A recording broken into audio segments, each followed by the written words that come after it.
honestly didn't think that was going to be the result. Fuck. Orlando, one of the world's greatest playgrounds for theme parks, adventure and thrill, but also for food and those infamous American portions. As somebody on a weight loss journey though, how will 2 weeks in Orlando impact my weight? Hey, my name is Paddy. I have been on a medically supported weight loss journey for over a year, and during that time I have lost 8.5 stone through the support of nutrition, movement, and of course my medication. Now, for the past 2 weeks, however, I have been in Orlando, a dream holiday for so many reasons because of, well, not just the theme parks, but also the food, the weather, and so much more as well. For a lot of people, when we go on holidays, we can be very fearful because we're out of our comfort zone in terms of our normal routine.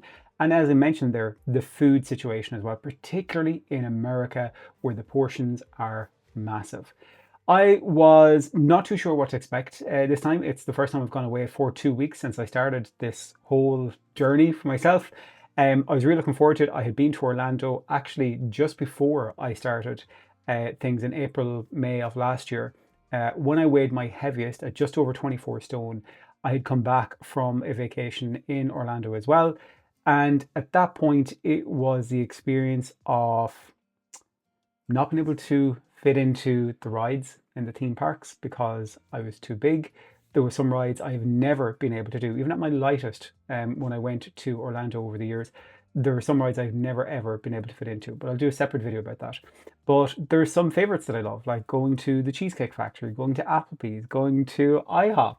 All those things are part of vacation that I wasn't sure how it was going to feel this time round, given that I was being supported with lesser appetite.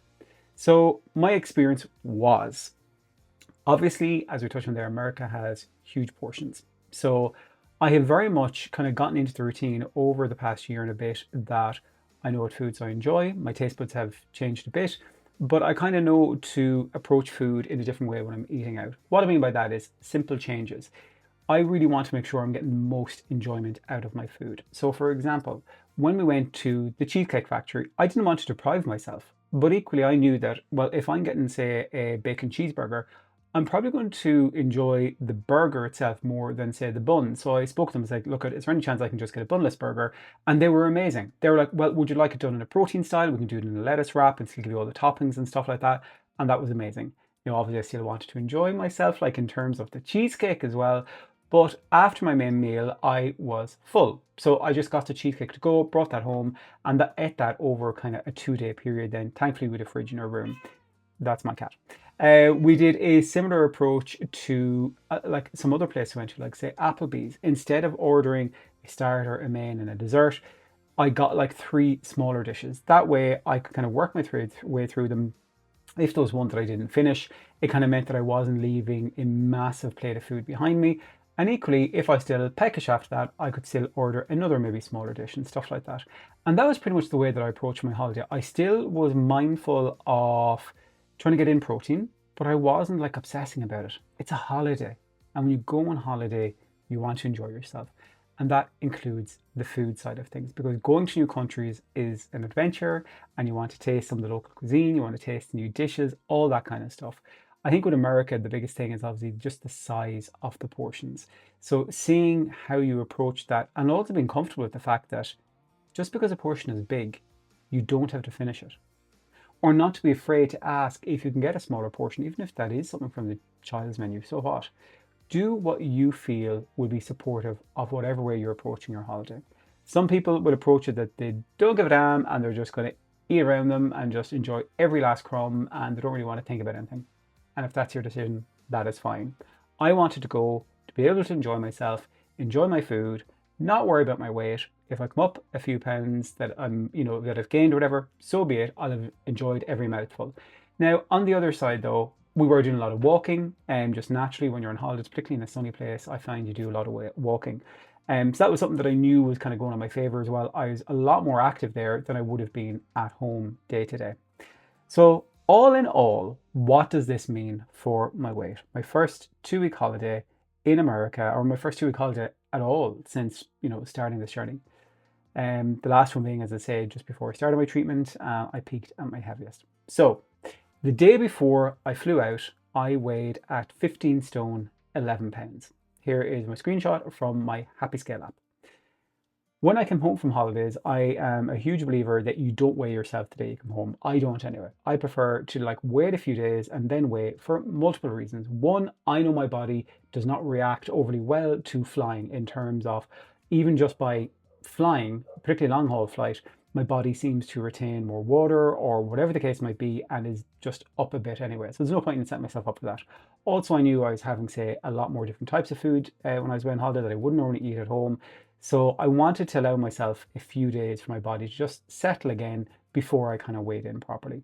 So that's what I do every time I fly or that I'm away on holidays.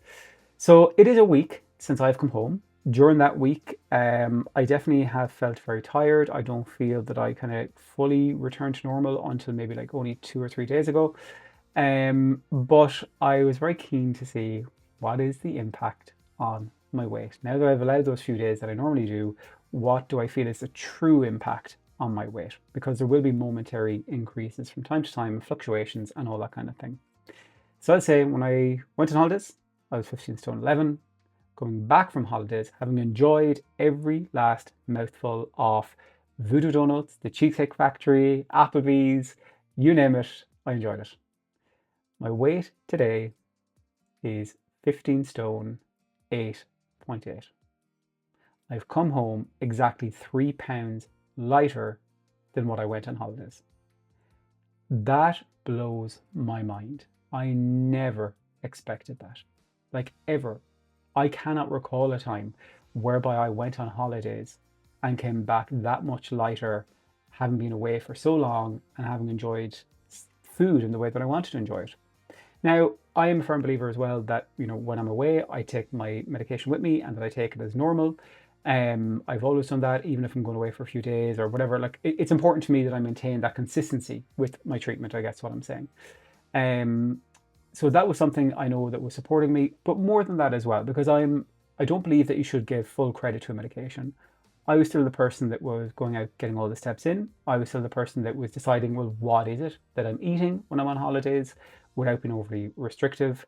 And more than that, I think it's a reflection that over the past year, how my mind has changed in relation to the decisions that I make and how I feel about food.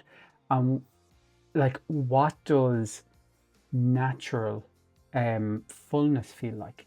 What does intuitive eating feel like? And that is something I've tried to put a lot of effort into, as opposed to worrying about counting calories or macros or any of that kind of thing. From very early days, I've tried to lean into, I want to get accustomed to what is natural hunger and natural fullness, and let that be my guide. I was fully prepared to have gained and maintained that gain easily off maybe 5, 6, 7 pounds.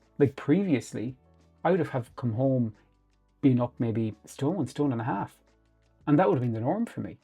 So this just blows my mind in terms of the way life is now.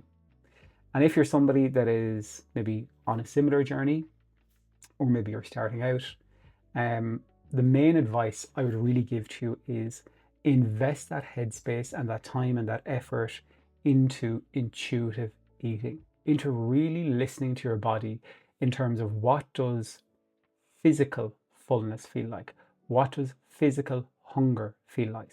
Because we spend so much of our lives eating because it's a certain time, lunchtime, or because other people are eating around us, or because of social things like when you're in the house and Netflix on, whatever the case might be, that for a lot of us, we lose touch with not understanding nutrition, but understanding the cues from our body. I always maintain some of the most informed people about nutrition and nutritious food are people who are overweight, because they've spent their lifetime trying to understand food and make better decisions.